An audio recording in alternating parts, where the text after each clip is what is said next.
think it's worth labouring the point here. I know I've said it before, I'm going to say it again because it's really worth it. If we can't enjoy this now, what's the point in me listing these things? We've beaten Manchester United this season, beaten Manchester City this season, we've beaten Liverpool, we've beaten Tottenham, and we've beaten Chelsea. That's amazing. It's amazing. It really is. All in it, look, we've got the capability to beat these teams in pockets and sporadically, but all of them in the same season, I can't remember it.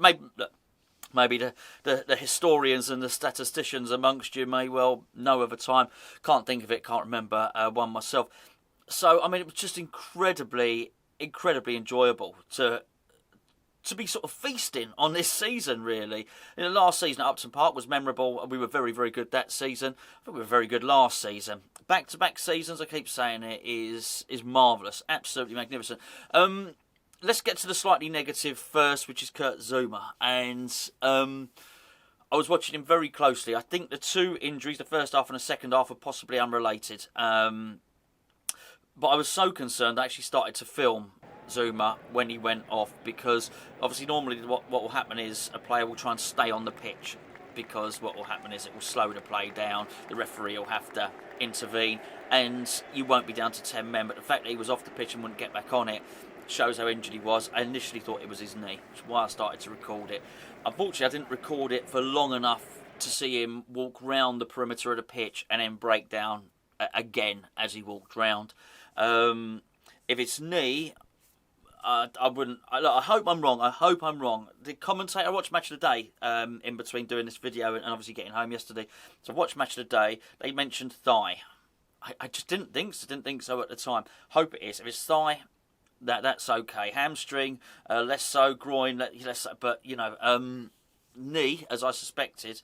I mean, he could be up for months. He really could. So we're not going to know. He's got a scan on Monday. Anyway, so let's just say that. Johnson, I don't really know what's wrong with him, but I thought he played really well. Really, really well on that left-hand side. And after Lanzini scored the penalty, by the way, he really ran up to the crowd. He's going, come on, come on, come on. Let's sort of, he's Delia Smith, let's be having your moment, maybe. Thought Johnson was really good, so it was a shame to see him go off ultimately. I mean, it didn't matter because his replacement scored the winner. But hopefully he's all right. The Lanzini penalty, so that Lanzini was really good yesterday in doing the simple things, because we had a tendency in the first half to surrender possession quite a lot, and Lanzini it would have been worse without Lanzini, put it that way. And I thought he was, actually his penalty epitomised the way he played, which was very, very calm. There were a couple of times when they were pressing us quite high up the pitch, and sometimes you need to switch it from one side to the next. And a couple of times Lanzini played a curling ball sort of over our centre-backs and over to Soufal or over to Johnson or wherever it might be. And there's a lot of players who make me nervous playing that ball, but not Lanzini. He's very, very calm. He's a footballer. And he's very confident in his own technical ability, and loved the sequence. And I've since watched it on Match of the Day. Match of the Day didn't feature the sequence. Jarrod Bowen wins a penalty. What a game he had, by the way. So Jarrod Bowen wins a penalty. The keeper brings him down, and Lanzini's lining up to take the penalty. Mendy starts arsing around, basically wasting time. I understand it; all goalkeepers do it.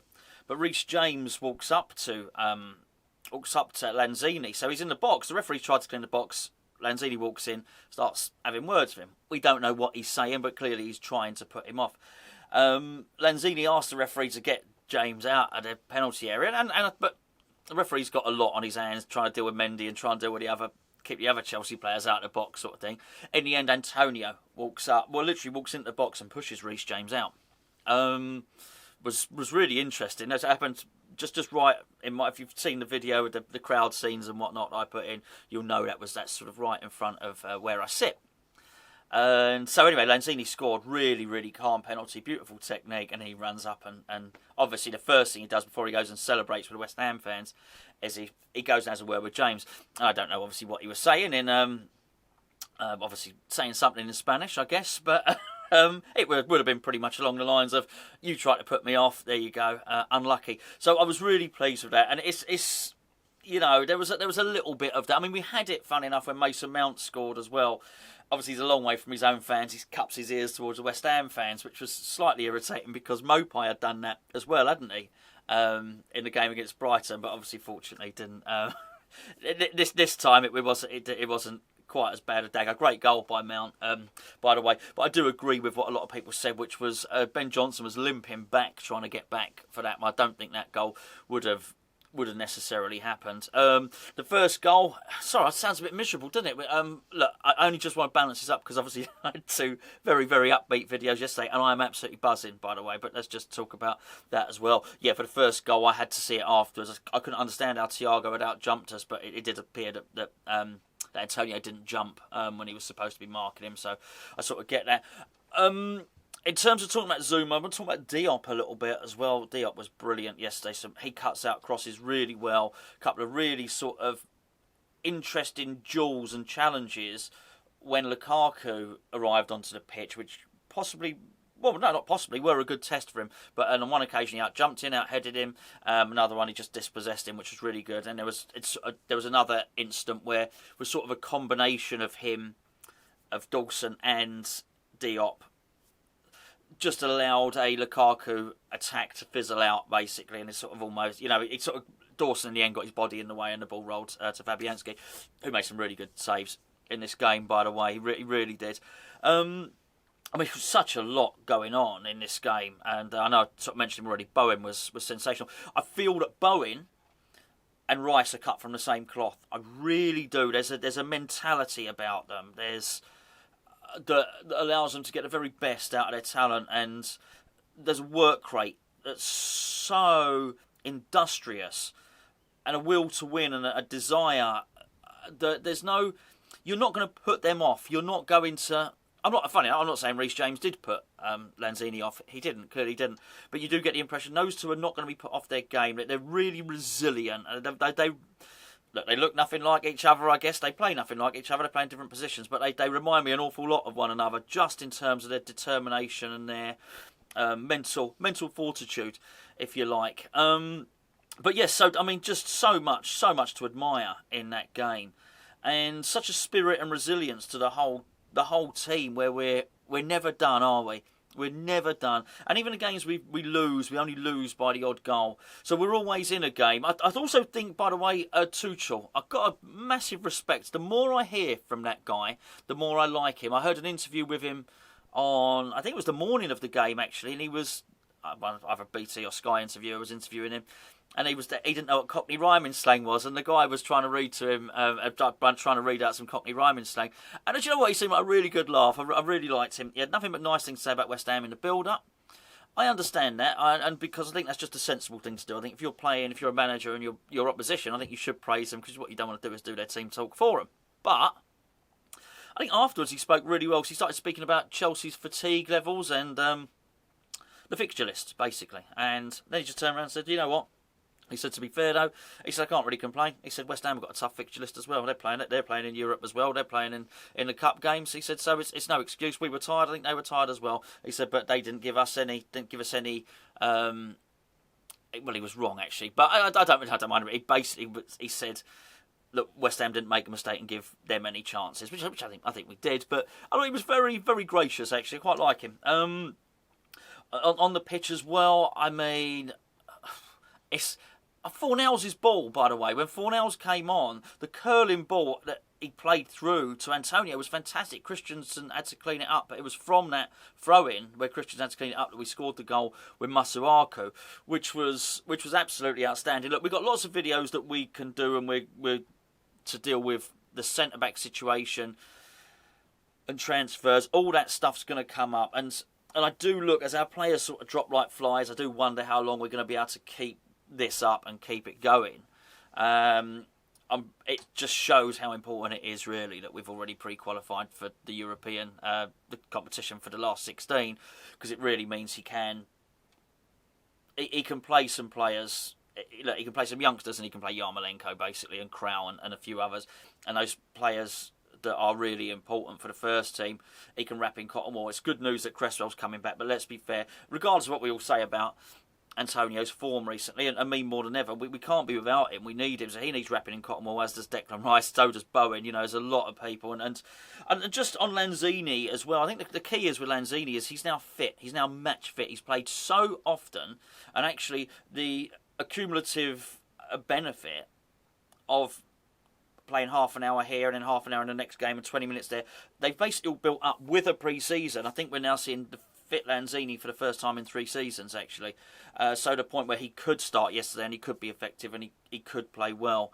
The spirit and the spirit in the team is magnificent. The spirit in the stadium was really good, was really quite exceptional. And I've got to say, all things being said, and I've had an awful lot to say about Upton Park and about the stadium move, and I will never stop until those seats are moved closer. Those seats are too far from the pitch. Just go and watch my video yesterday. Those seats are too far from the pitch, particularly in the middle on sort of the halfway line on the 2 main stands. It ain't good. It ain't a good look. And I can only imagine how much intensity there would be if we were closer to the pitch. But what I will say is, as a club that had 34,000 fans at Upton Park when it was full, I think the capacity is now 62,000. I think I'm right on that. So let's even say if 4,500, 5,000 are opposition fans, it's still mightily impressive. It's still, I think it's fair to say that every game there's between 50 and 55,000 West Ham fans in there. It's a lot. It's a lot. I understand there's some day trippers, but nothing like Old Trafford. If you've ever been to Old Trafford, that place can be absolutely silent, and you do get the impression there's a load of people there that have never been to the football before. I'm not saying Man United don't have, the Stretford end is clearly packed out as season ticket holders. I understand that, but particularly in the main stands, a lot of day trippers there. So I just think it's so impressive, from what you see from the West Ham fans, and to make such a raucous atmosphere in a stadium, as I say, which particularly in the middle sections is far from perfect. Still a dome, it's still a bowl. You don't want it to be. You want it to be squared off. To make that much noise in such a cavernous arena is absolutely brilliant. And I was just so much to admire. I thought it was messy in the first half and surrendering possession a little bit, but we still attacked. We still created chances. And what was really evident is, I discussed it when I did the video with my old man afterwards, and that was the fact that we made Mendy a nervous wreck. He wasn't the only one. We made Jorginho a nervous wreck, by the way. An absolute nervous wreck in that game. I don't feel he's played like that before. I don't watch all the Chelsea's games, but he always seems like a calm and assured player. He was flustered, and the reason he was flustered was because he had a little set two with Declan Rice, which was really, really interesting in the first half. And I think actually quite important, because I think it put him off his game. I think the way from the very outset, where I think it was Souček, we contested a header and he put Mendy under pressure very early in the game. I thought it's funny actually, because maybe you look at some of these teams and they look at footage of previous games. So I'm pretty sure Tuchel sat his team down and they would have looked at footage of West Ham recently, and they would have looked at whatever, our goal against Brighton or whatever it was, and crowding the goalkeeper and what we do. And I just wonder how much watching that probably made the goalkeeper a little bit nervous. So Mendy's probably going into that game thinking, I've got a hard game here. They've got a lot of big, tall players, and they're going to cause me grief. And I think we let him know that was going to be the case from very early on. I can't remember what it was. In the first 5 minutes, we certainly let him know that it was going to be a really hairy afternoon for him. And I think it just made him nervous all game. And obviously, Bowen took full advantage for winning the penalty of that sort of indecision that Mendy was going to have there. So many Soufal, what a brilliant performance from Soufal, by the way. Absolutely magnificent, really good, really, really good, and just so much to admire about that performance. There really was, and it changed formation. I think he changed formation 3 times during that game, Moyes. So thinking on his feet tactically and having to respond to a couple of forced injuries.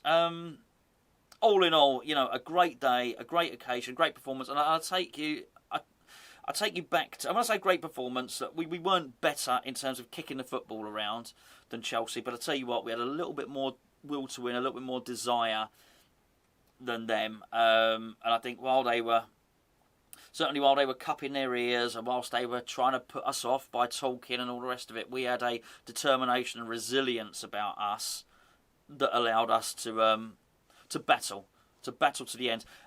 And actually, sorry, here's a point I really wanted to make. At the end, if there was, I mean, it could have been 4-5-2. I just want to make that point. I'm not saying Chelsea didn't attack. I know people look in the first half and say, well, to be fair, Chelsea could have been whatever, 3-1 up in the first half. I will accept that. But when it got to the nitty-gritty at the end, there was only one team that looked like scoring in those last sort of 5-10 minutes, and it was West Ham. I mean, Bowen could have popped that in. There was another occasion where Bowen was where we harried the ball down the right, and Bowen almost put a little almost curled a shot in. Then that would have made it right at the end. That would have made it 4-2, by the way, at the end. And he was very close, Bowen. It was only he was leaning back a little bit. It was a good chance, and he was well through. I really, really do. There was only once we'd scored that towards the end, once we decided we were going to go for it, there was only one team going to win that at the end, and it was West Ham, and it was just really a case of whether we were going to win it 3-2 or actually extend it and make it 4-2. And that says an awful lot about spirit and resilience and about staying in the game, which is why it's incredibly important that you keep these games to a single goal here and there, which invariably we do. I don't know what the stats are of us coming back from behind in the games in the Premier League. I wouldn't be surprised if we're the best at it. Wouldn't be surprised at all. You cannot write us off. You can. Funny enough, you know what? In a different level, and I know because they won the treble. I'm talking. If you remember, Alec Ferguson's treble-winning team, it was 1999. The one with Sheringham and Solskjaer scored in the Champions League final or whatever it was. They kept on. They were just that season. They just kept on coming back. Kept on being behind in games and kept on coming back. And fighting their way back. And look, I'm not suggesting we're going to win the treble. How possibly could we?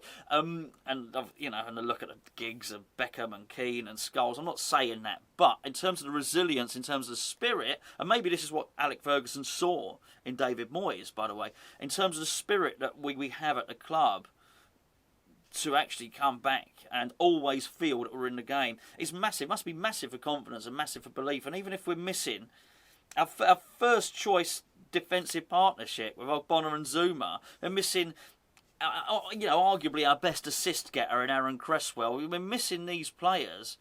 Actually, it's okay. It's fine. We can still battle through. We can win. I mean, it's a case of feels like we're sort of stuttering. We're an engine running on 3 cylinders, if you like, at the moment to try and get to January. We'll deal with that. That's other videos. But all in all, a real important time to enjoy, and there was so much to enjoy, and and it was so great actually. Coming home yesterday and looking at the comments and reading the comments on the video, and I replied to as many as I could, and read every single one of them. You could just tell people were buzzing and people were so thrilled and so happy, and you could tell because there were also people on there who were, non-West Ham fans who were annoyed, agitated, wanted to bring us down a little bit, wanted to take chunks out of us, and and it was, so it's not just that we're enjoying it ourselves, we're annoying other people. People are annoyed about it, which is good, which is really good things. If you're annoying people, you got them rattled, and it's I'm just absolutely delighted. Great day out. Obviously, as you hopefully saw from the video, we had a great day. My son came with me, as you saw. My old man was there as well, so we had a really, really, really enjoyable day. Steve 50, thank you, mate. I saw from the comments on this channel, saw him down the boat and down the boats. And he bought me a drink, which was very nice. I met him and his lovely daughter. Do you know what? I met so many lovely people there yesterday and bumped into lots of old friends and made lots of new friends. Just a great day out, a really, really great day out, which was made all the sweeter by the win. Brilliant. Anyway, we'll deal with the transfers and the injuries, and we'll deal with all that. We'll deal with that tomorrow. Enjoy the rest of your day.